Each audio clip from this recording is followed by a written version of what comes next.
Now, that new strain of COVID-19 was first reported in the UK, in Colorado, announcing its first case this week.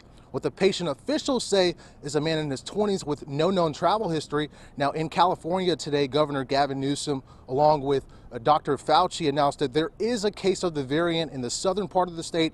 Dr. Dale Bratzler with OU Health says he's not surprised we're seeing this right now, and we will likely see it in Oklahoma at some point in the future. Today, he spoke on this new strain and what it can mean for those most vulnerable.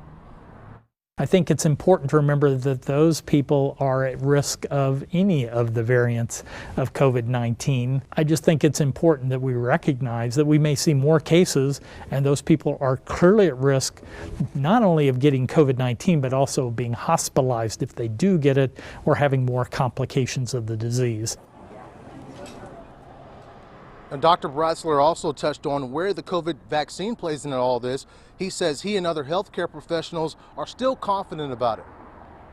All the reports that I've seen that have come out of NIH and others still believe that the vaccine will be effective against the new strain of the virus. Now, that may not be the case down the road if there are other mutations that occur, but at least for now, the vaccines were developed in such a way that they target different proteins, part of that spike protein on the surface of the virus that can result in good immunity.